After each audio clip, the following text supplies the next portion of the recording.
Hello student, welcome to my channel. आज का हमारा टॉपिक है एग्जांपल्स ऑफ एरोमेटिसिटी। क्योंकि इससे लास्ट वीडियो जो मैंने अभी बनाई थी उसमें मैंने आपको एरोमेटिसिटी पूरा पढ़ाया था, टाइप्स ऑफ एरोमेटिसिटी, जिसमें मैंने आपको aromatic, anti aromatic, homo aromatic, quasi aromatic and non aromatic बताया था। मैंने उनकी स्टेबिलिटी आपको बताई थी और इस वीडियो में हम उसी से ही रिलेटेड अब एग्जाम्पल्स करेंगे। तो स्टूडेंट जिसने मेरी पहली वीडियो ना देखी हो तो प्लीज सबसे पहले जाकर पहली वीडियो देख लीजिए। मैंने उसमें कंप्लीट एरोमेटिसिटी बताया है और इस वीडियो में हम इसके एग्जाम्पल करते हैं। ठीक है, तो चलिए स्टार्ट करते हैं हम अपना फर्स्ट एग्जाम्पल से। देखिए, फर्स्ट एग्जाम्पल है हमारा साइक्लोप्रोपीन। ठीक है, ये क्या है, एक साइक्लिक कंपाउंड है, 3 membered ring, carbon 3 membered ring क्या है, एक कंपाउंड है। तो हमारी एरोमेटिसिटी के अकॉर्डिंग हमारी पहली जो है, सबसे पहले क्या होना चाहिए, रूल के अकॉर्डिंग स्ट्रक्चर कैसा होना चाहिए, साइक्लिक होना चाहिए। साइक्लिक स्ट्रक्चर हमारा है प्लेनर। अब ये बहुत छोटा साइकिल है जिसमें प्लेनरिटी अपने आप ही रहती है। देखिए, जैसे जैसे कंपाउंड बड़ा होता चला जाता है उसकी प्लेनरिटी कहीं ना कहीं डिस्टर्ब होती जाती है। ठीक है, तो ये ऑलरेडी प्लेनर ही है। कॉन्जुगेशन, डेफिनेटली कॉन्जुगेशन में देखिए यहाँ पे डबल बॉन्ड है, देन सिंगल बॉन्ड और देन चार्ज। मैंने आपको इससे पहले वीडियो में बताया था कि जहां भी चार्ज होते हैं तो हम उसको भी क्या करते हैं, ऑल्टरनेटिंग पोजीशन पे कॉन्जुगेशन में ही इन्वॉल्व करते हैं। ठीक है, फिर उसके बाद 4n+2 पाई इलेक्ट्रॉन रूल, ये हम एक बार देख लेते हैं कि 4n+2 पाई ये फॉलो कर रहा है या नहीं कर रहा है। ठीक है, 4n को हम 0 से स्टार्ट करते हैं +2, तो ये कितना आ गया, =2। और यहाँ पे कितने इलेक्ट्रॉन है, एक डबल बॉन्ड है यानी 2 इलेक्ट्रॉन है। तो ये हमारा कैसा कंपाउंड हो गया, ये कंपाउंड हो गया हमारा एरोमेटिक। समझ में आया। दूसरा, सेकंड में हमारा क्या है, देखिए वही सेम है, साइक्लोप्रोपीन है, ये भी एक डबल बॉन्ड है और एक नेगेटिव चार्ज। एक नेगेटिव चार्ज भी किसके इक्विवेलेंट होता है, 2 इलेक्ट्रॉन के इक्विवेलेंट होता है। ठीक है, तो देखिए एक नेगेटिव चार्ज यानी 2 इलेक्ट्रॉन किसके हैं, ये नेगेटिव चार्ज के, और एक हमारा 2 इलेक्ट्रॉन किसके, हमारे डबल बॉन्ड के। ठीक है, तो टोटल कितना हो गया, 4 इलेक्ट्रॉन। 4 इलेक्ट्रॉन हो गया। 4 इलेक्ट्रॉन यानी क्या है, हमारा 4n+2 पाई को फॉलो कर रहा है, नहीं। हम कोई भी वैल्यू रखेंगे हमारा 4 पाई नहीं आता, 4 इलेक्ट्रॉन्स नहीं आएंगे, क्योंकि ये हमारा एंटी एरोमेटिक कंपाउंड है और ये 4n+2 पाई की जगह पे 4 पाई इलेक्ट्रॉन रूल को फॉलो कर रहा है। तो ये कैसा हुआ, हमारा एंटी एरोमेटिक कंपाउंड। ठीक है, अब थर्ड देखिए। थर्ड हमारा बहुत ही वही सिंपल सा क्या है, बेंजीन है, जो कि बहुत सबको पता ही है भाई, ये बेस है एरोमेटिक कंपाउंड का। क्या है ये, बेंजीन। इस बेंजीन में हमें पता है 1 2 3 कितने हैं, 3 डबल बॉन्ड्स है। ठीक है, 3 डबल बॉन्ड्स है हमारे। 3 डबल बॉन्ड्स का मतलब है कितने इलेक्ट्रॉन हो गए, 6 इलेक्ट्रॉन हो गए। ठीक है, 3 डबल बॉन्ड्स का मतलब 6 इलेक्ट्रॉन। तो हमारे 6 इलेक्ट्रॉन तो ये हो गए जो हमारे सिंपल वही है, सिंगल डबल सिंगल डबल, और इधर हमारा क्या हो गया, एक रेडिकल हो गया। ठीक है, तो जब हमारा इस ये अंदर का रिंग क्या है, कॉन्जुगेशन में है, तो जब ये ऑलरेडी कॉन्जुगेशन में है, सिंगल डबल, तो जो बाहर रेडिकल है उसको हम अंदर इन्वॉल्व नहीं करेंगे, यानी वो हमारे कॉन्जुगेशन का पार्ट नहीं होगा। ठीक है, तो ये कितने हो गए यहाँ पे आपके, ये कितने हो गए, 6 पाई कितना हो गए, 6 पाई इलेक्ट्रॉन। ठीक है, क्यों, क्योंकि 3 डबल बॉन्ड है तो वो किसके इक्विवेलेंट है, 6 पाई इलेक्ट्रॉन के इक्विवेलेंट है। तो ये हमारा कंपाउंड कैसे हो गया, बताइए, एरोमेटिक कंपाउंड। आप वैल्यू रख लीजिए इसको, जब आप उसमें वैल्यू रखेंगे 4n+2 पाई में, तो 4 × 1 रखिए, तो 4 × 1 रखिएगा। देखिए 4 × 1 4 + 2 6 इलेक्ट्रॉन। तो ये कंपाउंड हमारा कैसा हुआ, एरोमेटिक। क्यों, क्योंकि हक्कल रूल को क्या कर रहा है, फॉलो कर रहा है। ठीक है, अब हम अपने नेक्स्ट कंपाउंड पे देखते हैं। ये हमारा क्या है, ये है हमारा साइक्लोब्यूटीन। ठीक है, बहुत ही सिंपल सा कंपाउंड है, क्या है, साइक्लोब्यूटीन, जिसमें हमारे क्या है, एक तरफ पॉजिटिव चार्ज है और एक तरफ नेगेटिव चार्ज है। स्टूडेंट्स आपको याद हो, मैंने बताया था आपको, एक पॉजिटिव चार्ज और एक नेगेटिव चार्ज मिलकर क्या बनाते हैं, एक बॉन्ड फॉर्म कर लेते हैं। ठीक है, तो यहाँ पे ये पॉजिटिव और ये नेगेटिव मिलके क्या करेंगे, ये एक बॉन्ड फॉर्म कर लेंगे, यानी कैसा स्ट्रक्चर हमारा बन जाएगा, देखिए ये और ये। ठीक है, हमारा स्ट्रक्चर ये बन गया। तो 2 इलेक्ट्रॉन इसके लिए और 2 इलेक्ट्रॉन दूसरे डबल बॉन्ड के लिए, तो ये हमारा हो गया कितना, टोटल 4 इलेक्ट्रॉन। ठीक है, तो 4 इलेक्ट्रॉन तो हमारा 4n+2 पाई इलेक्ट्रॉन को फॉलो ही नहीं कर रहा है, तो ये भी हमारा कंपाउंड कैसा हो गया, एंटी एरोमेटिक कंपाउंड हो गया। सिंपल, सबसे पहले आप देख लीजिएगा, साइक्लिक प्लेनर ये जनरली आपको मिल ही जाएंगे। ठीक है, आप ध्यान रखिएगा, एरोमेटिक और एंटी एरोमेटिक में अगर कर रहे हैं तो 4n+2 पाई वो फॉलो करता है, और ये क्या करता है, ये 4 पाई फॉलो करता है। ये क्या फॉलो करता है, 4 पाई रूल। ठीक है, नेक्स्ट देखिए, ये हमारा क्या है, इस कंपाउंड का जो जनरल नेम है वो क्या है, उसको इसको बोलते हैं पिरिडिन। पिरिडिन। ठीक है, इसमें हमें पता है नाइट्रोजन पे क्या होता है, नाइट्रोजन पे लोन पेयर होते हैं। ठीक है, नाइट्रोजन पे लोन पेयर होते हैं, इसके बावजूद में यहाँ पे क्या है, जो नाइट्रोजन के लोन पेयर है वो कॉन्जुगेशन में नहीं आएंगे। ध्यान से देखिएगा, क्यों? क्योंकि ऑलरेडी इसमें डबल बॉन्ड्स ऑलरेडी प्रेजेंट है, तो इसका जो कॉन्जुगेशन है वो ऑलरेडी कंप्लीट है। देखिए 1 2 3, एक डबल बॉन्ड, एक सिंगल बॉन्ड, एक double bond, single bond, double bond, तो यहाँ पे ये कॉन्जुगेशन में इन्वॉल्व नहीं होते, जिसकी वजह से जो हमारा pyridine होता है ये कैसा कंपाउंड होता है, ये हमारा एरोमेटिक होता है। क्यों? 3 डबल बॉन्ड है is equal to 6 pi electrons. ठीक है, नेक्स्ट एग्जांपल में अगर हम देख रहे हैं तो हमारा ये फ्यूरान है, इसका जो कॉमन नेम है वो है फ्यूरान। ठीक है, इसमें देखिए हमारे पास 2 डबल बॉन्ड्स हैं, यानी 4 इलेक्ट्रॉन तो हमारे ये हो गए, लेकिन इसमें जो ऑक्सीजन का लोन पेयर है वो क्या होगा, वो हमारा कॉन्जुगेशन में इन्वॉल्व होगा। कैसे होगा? देखिए हमारा ऑक्सीजन के नीचे ये डबल बॉन्ड था यहाँ पे, ठीक है, सॉरी, ऑक्सीजन के नीचे हमारा लोन पेयर था ऑलरेडी, और एक डबल बॉन्ड हमारा इधर है और एक डबल बॉन्ड हमारा इधर है। ठीक है, तो 2 2 4 और 2 लोन पेयर के इलेक्ट्रॉन कितना हो गया टोटल? 6 pi electron. तो ये भी कैसा हुआ? सॉरी, एरोमेटिक हुआ। तो ये भी हमारा एरोमेटिक हुआ। अब अगला है हमारा ये नेक्स्ट कंपाउंड। ठीक है, ये क्या है? ये है साइक्लोहेप्टीन। ठीक है, इसमें 3 हमारे डबल बॉन्ड्स आ गए। ठीक है, तो ये क्या हो गए? 2 इलेक्ट्रॉन इसके, 2 इलेक्ट्रॉन इसके और 2 इलेक्ट्रॉन इसके। ठीक है, तो अब 2 2 4 2 6, पॉजिटिव को हम नहीं इन्वॉल्व करेंगे यहाँ पे, ये कॉन्जुगेशन हो रहा है इसमें डेफिनेटली, पर ये हमारा इलेक्ट्रॉन काउंट में नहीं आएगा। ठीक है, तो 6 इलेक्ट्रॉन हो गए, तो हमारा नॉर्मली इसको एरोमेटिक तो ये हमारा ऐसे ही हो गया। ठीक है, ये हमारा एरोमेटिक कंपाउंड हो गया। क्यों? क्योंकि 6 इलेक्ट्रॉन इसमें हो गए। दूसरी बात है, इस कंपाउंड का फेमस नाम है, इसको हम ट्रोपोलियम आयन बोलते हैं, ट्रोपोलियम आयन। ठीक है, और ये बहुत ही स्टेबल कंपाउंड होता है। नेक्स्ट देखिएगा, अब ये देखिए हमारे पास ये एक हमारा स्ट्रक्चर है वही सेम। ठीक है, 7 मेंबर्ड। अब इसमें एक ये ऑक्सीजन से अटैच है। ठीक है, अब इसमें क्या करेंगे आप ध्यान से देखिएगा, ये एक तरीके से कॉन्जुगेशन हो रहा है, यहाँ पे लोन पेयर है, यहाँ डबल बॉन्ड है, यहाँ डबल बॉन्ड है, डबल बॉन्ड। ठीक है, देखिए ये लोन पेयर यहाँ शिफ्ट होगा, ये यहाँ पे, ये यहाँ पे और ये यहाँ पे। ठीक है, कितने हो रहे हैं टोटल? 2 2 4 2 6 और 2 8। तो ये कैसा हो रहा है? एंटी एरोमेटिक हो रहा है ये। ठीक है, ये कैसा हो रहा है? Anti aromatic. क्यों? क्योंकि इसमें 8 पाई इलेक्ट्रॉन्स आ रहे हैं। ठीक है, क्या आ रहे हैं? इसमें 8 पाई इलेक्ट्रॉन्स आ रहे हैं, तो हम इसको कह सकते हैं कि एंटी एरोमेटिक हो रहा है। नॉर्मल कंसेप्ट के अकॉर्डिंग हम कह सकते हैं कि एंटी एरोमेटिक हो रहा है, करेक्ट। लेकिन ध्यान से देखिएगा, इसमें एक एक्सेप्शन होता है। ये स्ट्रक्चर आप बहुत ध्यान से देखिएगा, इसलिए मैंने इसको एग्जाम्पल में रखा है, क्योंकि ये हमारा एंटी एरोमेटिक नहीं होता, ये होता है हमारा नॉन एरोमेटिक कंपाउंड। ये नॉन एरोमेटिक क्यों होता है? नॉन एरोमेटिक कंपाउंड देखिए, जो इसमें मैंने आपको बोला कि ये लोन पेयर है, कॉन्जुगेशन में भाई दिख रहा है, हो सकता है, चलिए कॉन्जुगेशन में होगा। ठीक है, अब जब ये कॉन्जुगेशन में होगा तो इस तरह का कुछ स्टेबल में स्ट्रक्चर बन जाएगा। लाइक मैंने आपको चार्ज का मूवमेंट बता दिया कि किस तरीके से हमारे ये जो बॉन्ड्स है मूव कर रहे हैं, डिलोकलाइजेशन हो रहा है। लेकिन जो ऑक्सीजन पे डिलोकलाइजेशन हो रहा है वो 4 इलेक्ट्रॉन्स का हो रहा है। ठीक है, और ऑक्सीजन पे जब 4 इलेक्ट्रॉन का डिलोकलाइजेशन होता है तो वो जो होता है वो अनस्टेबल कर देता है कंपाउंड को, जिसकी वजह से, क्योंकि यहाँ पे बल्कीनेस बहुत ज्यादा आ गई है, जिसकी वजह से जो ये कंपाउंड है इसकी प्लेनरिटी नहीं रहेगी। तो हमारे रूल्स के अकॉर्डिंग सेकंड क्या था? प्लेनर था। लेकिन ये क्या है, मैंने आपको बताया, ऑक्सीजन के आने की वजह से इसकी प्लेनरिटी खत्म हो जाए। ऑक्सीजन के लोन पेयर की क्योंकि कॉन्जुगेशन में होने की वजह से ये 4 बॉन्ड्स को इकट्ठे नहीं रख पाएगा, और इसमें क्या होगा, इसकी स्टेबिलिटी डगमगा जाएगी, जिसकी वजह से इसकी प्लेनरिटी खत्म हो जाएगी। अब प्लेनरिटी खत्म होगी तो ये कैसा कंपाउंड बन गया? नॉन एरोमेटिक कंपाउंड बन गया।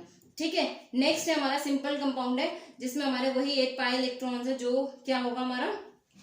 अब ये कंपाउंड मैंने आपको एक बात बताई थी, ये भी हमारा क्या है, ये साइक्लोऑक्टीन है हमारा। ठीक है, ये साइक्लोऑक्टेट्राईन है हमारा। अब लेकिन ये कंपाउंड हम यहाँ से देखने में लग रहा है कि भाई हाँ 8 है तो ये एंटी एरोमेटिक हो गया, पर नहीं, ये भी एंटी एरोमेटिक नहीं है। क्यों? क्योंकि हमें ये भी ध्यान रखना है, मैंने आपको अभी स्टार्टिंग में भी बताया था, जितना बड़ा कंपाउंड होता जाएगा उतना ही ज्यादा वो क्या होगा, वो नॉन प्लेनर होता चला जाएगा। और ये क्या है, ये 8 एनुलिन है। जो ये स्ट्रक्चर है, इस स्ट्रक्चर को बोला जाता है 8 एनुलिन। ठीक है, इस स्ट्रक्चर को 8 एनुलिन बोला जाता है, और यहीं से एनुलिन तरह के स्ट्रक्चर स्टार्ट हो जाते हैं। तो ये 8 एनुलिन है, मैंने आपको बताया था, ये जो स्ट्रक्चर होता है ये बोट शेप में स्टेबल स्ट्रक्चर होता है, यानी इस स्ट्रक्चर की जो स्टेबिलिटी है वो इस फॉर्म में होती है। ठीक है, इस फॉर्म में होने की वजह से इसकी क्या खत्म हो जाती है? प्लेनरिटी, ये इसमें खत्म हो जाती है। ठीक है, तो जिस वजह से ये स्ट्रक्चर कैसा हो जाता है, हमारा नॉन एरोमेटिक स्ट्रक्चर हो जाता है। आपको समझ आ रहा होगा कि बिल्कुल बेसिक्स थे। अब हम इसके थोड़ा अप लेवल के एग्जांपल्स करते हैं। देखिए अब कुछ ये कंपाउंड्स हैं, हम इनके बारे में देख लेते हैं, इन कंपाउंड में कैसे आपकी स्टेबिलिटी होगी। ठीक है, पहला कंपाउंड है आपका, देखने में थोड़ा आपको कॉम्प्लेक्स सा लग रहा होगा कि जैसे पता नहीं आपका क्या अजीब सा कंपाउंड है, पर बहुत ही इजी है।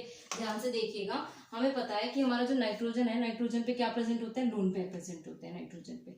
ठीक है, तो ये जो नाइट्रोजन के लोन पेयर्स हैं ये क्या करेंगे, ये एक तरीके से ऐसे कॉन्जुगेशन में आएंगे। ठीक है, ये यहाँ पे दिस देयर और ये यहाँ, जिसकी वजह से जो हमारा स्ट्रक्चर बनेगा वो कुछ इस तरीके का हमारा स्ट्रक्चर बनेगा। ठीक है, डबल बॉन्ड और ये डबल बॉन्ड। ठीक है, अब ये इस तरीके का हमारा स्ट्रक्चर बन गया। Double bond double bond double bond, कितने डबल बॉन्ड है, 6 पाई इलेक्ट्रॉन है। तो कंपाउंड कैसा हुआ हमारा, ये एरोमेटिक कंपाउंड हुआ। समझ में आया, बहुत ही सिंपल है ये। ध्यान से अब ये देखिएगा कंपाउंड 1 2 3 4 5 6 क्या है, 6 पाई इलेक्ट्रॉन्स है। ठीक है, अगर हम सिंपली देखें तो 6 बॉन्ड्स हैं जिसमें 12 पाई इलेक्ट्रॉन्स है। ठीक है, लेकिन जो इसमें 12 पाई इलेक्ट्रॉन्स है तो 12 तो हमारा आता ही नहीं। 4n+2 पाई जब हम रखते हैं 4n+2, तो n की वैल्यू जब हम 1 रखते हैं तो 4 × 1 + 2 6 आ गया, 4 × 2 + 2 4 2 8 + 2 10 आ गया, और फिर इसके बाद 14 आता है। तो 12 तो हमारा आ ही रहा है। इसमें कितने बॉन्ड्स है, 12 बॉन्ड्स है। तो 12 बॉन्ड होने की वजह से ये कंपाउंड हमारा कैसा हो गया, एंटी एरोमेटिक। अब इस कंपाउंड में क्या चीज नोटिस करने वाली है, वो ये है कि जो इस कंपाउंड में ये जो लोन पेयर है, जो ऑक्सीजन के ये लोन पेयर है ये, ठीक है, ये हमें कॉन्जुगेशन में नहीं रखने हैं, इनको हमें कॉन्जुगेशन में इन्वॉल्व नहीं करना है। ठीक है, अब इसी तरीके का हमारा लास्ट कंपाउंड है, बहुत ही इंपॉर्टेंट कंपाउंड है ये। ठीक है, ये क्वेश्चन आया हुआ क्वेश्चन है। ठीक है, इसमें आप ध्यान से देखिएगा, कितने बॉन्ड्स हमारे पास, 1 2 3 4 5 6 7 8 है। ठीक है, अब 8 का मतलब कितना हो गया, 16 पाई इलेक्ट्रॉन। हमारा कितना हो गया, 16 पाई इलेक्ट्रॉन। 8 का मतलब हो गया 16 पाई इलेक्ट्रॉन। अब 16 पाई इलेक्ट्रॉन अब हम फॉर्मूले में रखेंगे 4n+2 पाई में, क्या 16 आएगा हमारा। तो n की वैल्यू हमने 3 रखी थी तो हमारा आया था 14, n की वैल्यू 4 रखेंगे, 4 4 जो 16 + 2 कितना आ गया, 18 आ गया, नहीं हो रहा है। ठीक है, तो क्या होगा अभी इस कंपाउंड में सबसे इंपॉर्टेंट याद रखने वाली चीज जो है वो है ये जो इसमें बीच का बॉन्ड होता है, ये हम कभी भी जब भी एरोमेटिसिटी निकालते हैं और हमें कोई इस तरीके के बाइसाइक्लिक के बहुत बड़े बड़े कंपाउंड्स मिल जाते हैं, देखिए इसमें 4 साइक्लिक है, टेट्रासाइक्लिक कंपाउंड है, तो उसमें हम इस तरह का जो बॉन्ड होता है उस बॉन्ड को इन्वॉल्व नहीं करते। यानी जो हमें डबल बॉन्ड गिनने हैं एरोमेटिसिटी के लिए वो ये गिनने हैं जो आउटर साइड पे है, ये जो बीच वाला है इसको हमें नहीं काउंट करना है। ठीक है, तो ये कौन कौन से हैं, अब देखिए 1 2 3 4 5 6 7 का मतलब कितने हो गए टोटल हमारे पास, 14 इलेक्ट्रॉन। 14 इलेक्ट्रॉन का मतलब क्या हुआ, कंपाउंड हमारा एरोमेटिक हो गया। ठीक है, कंपाउंड कैसा हो गया हमारा, एरोमेटिक हो गया। बहुत ही अच्छा एग्जाम्पल है, बहुत ही सिंपल है, होप सो ये समझ में आ रहा होगा। एक तो एग्जाम्पल और देख लेते हैं। देखिए इस कंपाउंड में बहुत ही इंपॉर्टेंट सी बात है, देखने में सिंपल लग रहा होगा आपको कॉम्प्लेक्स, पर ये बहुत ही सिंपल सा कंपाउंड है, इसमें कुछ भी ऐसा कॉम्प्लेक्स नहीं है। यहाँ पर डबल बॉन्ड, ठीक है, देखिए इसमें क्या हो रहा है कि सबसे पहले हमें क्या देखना है, साइक्लिक है भाई, प्लेनर बड़ा कंपाउंड है, तो अभी हम इसकी प्लेनरिटी देखते हैं। ठीक है, कॉन्जुगेशन हो रहा है, सिंगल डबल हो रहा है। अब 4n+2 पाई देखते हैं, 1 2 3 4 5 6 7 14 इलेक्ट्रॉन। 14 इलेक्ट्रॉन्स का मतलब हो गया ये हमारा सिंपल एरोमेटिक कंपाउंड। ठीक है, क्योंकि हकल रूल को फॉलो कर रहा है एरोमेटिक कंपाउंड। ठीक है, ऐसे ही इसे देखते हैं, ये भी कितने हैं, 1 2 3, ये इसका डबल बॉन्ड है यहाँ पे, 3 4 5 6 7, वही 14 इलेक्ट्रॉन है, तो ये भी ऐसे ही एरोमेटिक होना चाहिए। बट ये वाला कंपाउंड आपका एरोमेटिक नहीं होता। ये एरोमेटिक क्यों नहीं होता, जब ये एरोमेटिक है, इसमें और इसमें इतना खास अंतर क्या है, क्या डिफरेंस है, वो इसलिए ब्रिजिंग का। जब ब्रिजिंग सेम साइड होगी आपकी तब कंपाउंड होगा एरोमेटिक। अब यहाँ पे ब्रिजिंग एक तो ऊपर है और एक क्या है, नीचे है, तो ये कैसा हो गया आपका, इसी वजह से ये हो गया आपका एंटी एरोमेटिक। क्यों, क्योंकि इसमें ब्रिजिंग की एक ऊपर हो गई एक नीचे हो गई, तो जिसकी वजह से कंपाउंड कैसा हो गया, नॉन प्लेनर हो गया। अब एक चीज बताओ, प्लेनरिटी में मैंने आपको क्या बताया था कि प्लेनरिटी में होता क्या है, आपके पास कोई भी चीज है तो उसमें सब कुछ क्या होना चाहिए, अगर एक यहाँ पे है तो दूसरा भी यहाँ होना चाहिए, तीसरा भी। अब इसमें क्या है, एक ब्रिज ऊपर है और एक नीचे। जब कंपाउंड प्लेनर ही नहीं रहा, जब उसकी प्लेनरिटी ही खत्म हो गई, तो फिर उसमें एरोमेटिसिटी तो अपने आप ही खत्म हो गई। ठीक है, तो समझ में आया आपको एग्जाम्पल, बहुत ही सिंपल और बहुत ही इंपॉर्टेंट एग्जाम्पल था ये। ठीक है, अब अगला एग्जाम्पल देखते हैं। देखिए ये भी एक बहुत ही इंटरेस्टिंग एग्जाम्पल है, ध्यान से देखिएगा इसमें क्या हो रहा है। ये आपका एक तरीके से क्या है, सिर्फ दो सिक्स मेंबर्ड रिंग्स हैं आपके, ठीक है, जैसे नैपथलीन का स्ट्रक्चर होता है समवॉट उसी तरह का स्ट्रक्चर है। लेकिन यहाँ पे क्या हो रहा है, जैसे हमने अगर कुछ नहीं लगाया तो हमें पता है यहाँ पे हाइड्रोजन लगा होता है, इसी तरीके से यहाँ पे क्या है, दो हाइड्रोजन है, एक हाइड्रोजन तो ये ऐसे जा रहा है और ये जो बॉन्ड है इसका हाइड्रोजन यहाँ लगा हुआ है, ठीक है। तो कंपाउंड देखते हैं हम, साइक्लिक है भाई, प्लेनर देखेंगे अभी है नहीं है, कॉन्जुगेशन हो रहा है 1 2 3 5 10 इलेक्ट्रॉन्स है, ठीक है, कॉन्जुगेशन भी हो रहा है। अब उसके अलावा 4n+2 पाई तो फॉलो सॉरी कंजुगेशन है, सिंगल डबल है, और 4n+2 पाई भी कर रहा है क्योंकि 10 इलेक्ट्रॉन्स है, ठीक है। लेकिन फिर भी ये कंपाउंड क्या होता है, ये कंपाउंड आपका एंटी एरोमेटिक होता है। क्यों एंटी एरोमेटिक होता है ये, क्यों, क्योंकि जो बीच में आपके दो हाइड्रोजन होते हैं ये क्या करते हैं आपस में, ये बहुत पास होते हैं, बहुत पास होने की वजह से इनमें आपस में रिपल्शन होना शुरू हो जाता है। अब इनमें कंपाउंड में अगर आपस में रिपल्शन होगा तो रिपल्शन होने की वजह से क्या है, इसकी स्टेबिलिटी कम हो जाएगी, ठीक है। स्टेबिलिटी कैसे कम होगी, क्योंकि कंपाउंड की क्या होगी, मैंने कहा था प्लेनर अभी देखेंगे, कंपाउंड की प्लेनैरिटी खत्म हो जाएगी, कंपाउंड की प्लेनैरिटी खत्म हो जाएगी, ठीक है। तो जिस वजह से कंपाउंड क्या हो जाएगा, एंटी एरोमेटिक। अब ऐसे ही इसमें ही हमने दो हाइड्रोजन को हटा के कोई भी एक हमने कोई भी एटम लगा दिया, वो हमारा ऑक्सीजन भी हो सकता है, नाइट्रोजन, सल्फर, कुछ भी हो सकता है। इसमें क्या होगा, यहाँ पे इसकी तरह रिपल्शन नहीं होगा। अब रिपल्शन हो नहीं रहा है, 1 2 3 4 5 वही 10 इलेक्ट्रॉन्स है हमारे, तो ये कैसा हो गया, हमारा एरोमेटिक हो गया, ठीक है, क्योंकि यहाँ पे कोई रिपल्शन नहीं हो रहा है, यहाँ पे सिंपल हमारा जो एरोमेटिसिटी का कॉन्सेप्ट है वही लग रहा है। और इसी तरीके से ये हमारा नेक्स्ट कंपाउंड है, इसमें क्या आ गई, बीच में ब्रिजिंग आ गई, इस तरह का ब्रिजिंग आ गई, ठीक है। इस ब्रिजिंग के आने से क्या हुआ, कोई फर्क नहीं पड़ा, कोई रिपल्शन नहीं पड़ा, कोई प्लेनैरिटी पे फर्क नहीं पड़ा, कंपाउंड जैसा था वैसा ही है। तो ये भी क्या हो गया, हमारा एरोमेटिक कंपाउंड हो गया।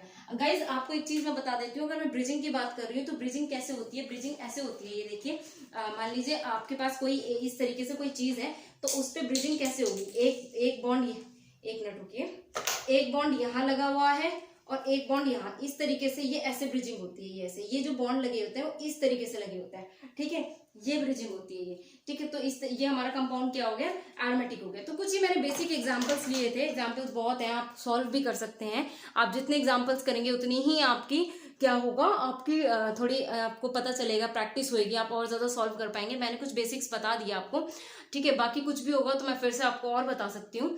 तो तब तक के लिए आप प्लीज दोनों वीडियोस को देखिए, लाइक कीजिए, शेयर कीजिए, सब्सक्राइब कीजिए। मैं बहुत ही जल्द नेक्स्ट वीडियो के साथ फिर से आऊंगी। Thank you for watching.